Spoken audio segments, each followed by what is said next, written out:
High नमस्ते। खानाका पारखीहरूलाई नेपाली किचनमा स्वागत छ। आउनुहोस् आज हामीले नयाँ डिस लिएर आएका छौँ। मखनाको खीर सुरु गरौँ। मखनाको खीरको लागि हामीले यस्तो प्याकेटको मखनालाई लिएका छौँ, जुन यहाँलाई म यहाँ देखाउँदैछु। यो यति मात्रामा मखना लिएका छौँ।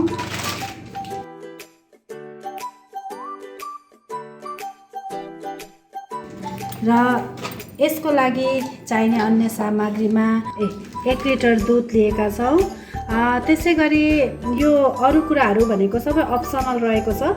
मुख्य गरी भनेको मखना र दुध भयो भने हाम्रो यो खीर तयारी हुन्छ। र अप्सनल रूपमा हामीले यहाँ थोरै घिउ पनि लिएका छौँ, 1 टीस्पुन छ। र थोरै सुकुमेरको धुलो स्वादको लागि लिएका छौँ। र हामीले यसमा चाहिँ चिनी प्रयोग नगर्ने भनेर थोरै मात्रामा मह लिएको छु। र यहाँ ड्राई फ्रुट्सहरू पनि काटिवरी रेडी गरेर राखेको छु। ल आउनुहोस् अब सुरु गरौँ। मैले यहाँ दुध तताउन गइरहेको छु।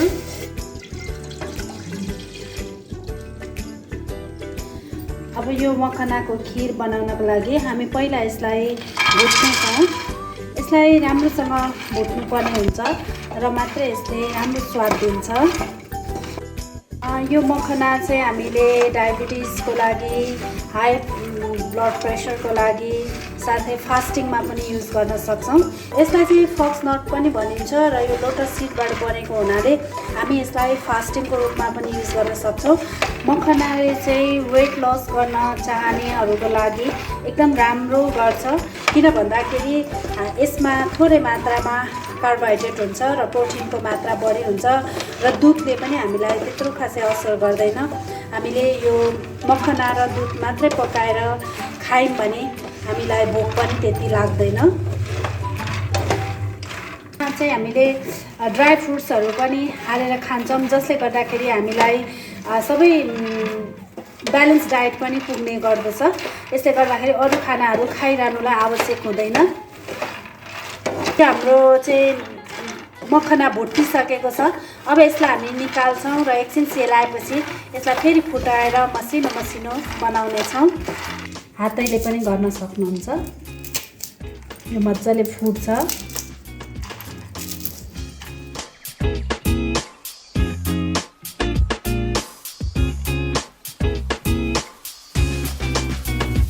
यो भुटेको मखनालाई चाहिँ मैले यसरी मसिनो गरेर फुटाइसकेको छु। अब यसलाई म पकाउन गइरहेको छु। यहाँले पनि यो मसिनो मसिनो भएकोहरूलाई फुटाउन सक्नु भएन भने त्यत्तिकै पकाउँदा नि हुन्छ। र पहिला चाहिँ म अलिकति यसमा घिउ हाल्न गइरहेको छु। यो अप्सनल रूपमा रहेको छ, यहाँले युज गर्दा पनि हुन्छ, नगर्दा पनि हुन्छ। म यो घिउमा फेरि यो मखनालाई हालेर एकपटक भुट्दैछु। यो हाम्रो अघि राम्रोसँग भुटिसकेको छ। एकपल्ट यसलाई चलाउनु मात्रै पर्ने हुन्छ।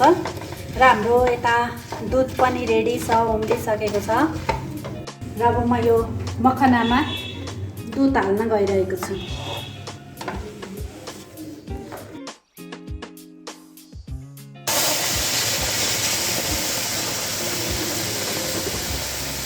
ग्यासलाई सानो बनाएर पकाउन सकिन्छ।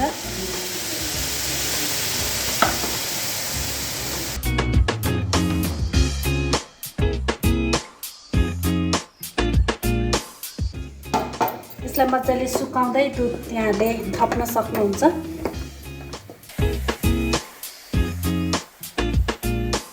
ग्यासलाई मिडियम फ्लेममा राखेर पकाउनु होला।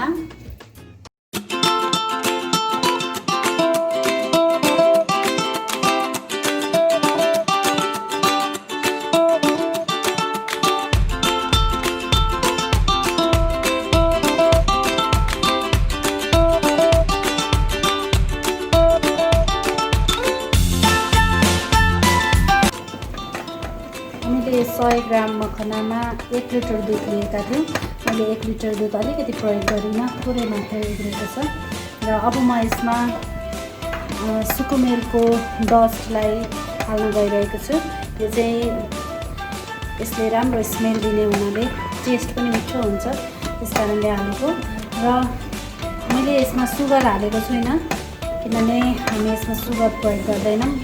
यहाँलाई गुलियो मनपर्छ भने प्रयोग गर्न सक्नुहुन्छ, त्यो पनि यहाँको अप्सनल हो। मैले थोरै मात्रामा महलाई लिएको छु, म त्यही महलाई यहाँ हाल्न गइरहेको छु।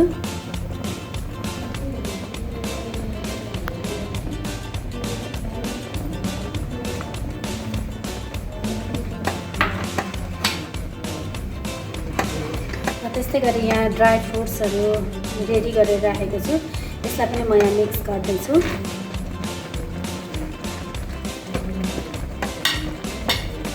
हाम्रो यो मखाना चाहिँ अब लगभग रेडी भइसकेको छ। अब हामीले यसलाई 1-2 मिनट यसरी राम्रोसँग यो सबै कुरा हालिसके पछाडि चलाएर केही समयको लागि छाडिदिनेछौँ र 5 मिनट पछाडि मात्र यसलाई सर्भ गर्नु होला।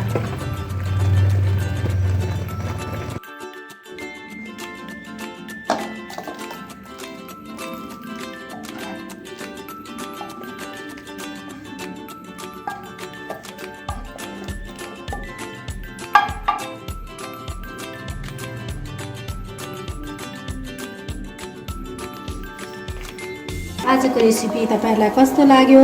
लाइक, कमेन्ट र शेयर गर्न नबिर्सिनुहोला। यदि च्यानललाई सब्स्क्राइब गर्नुभएको छैन भने सब्स्क्राइब पनि गरिदिनुहोला।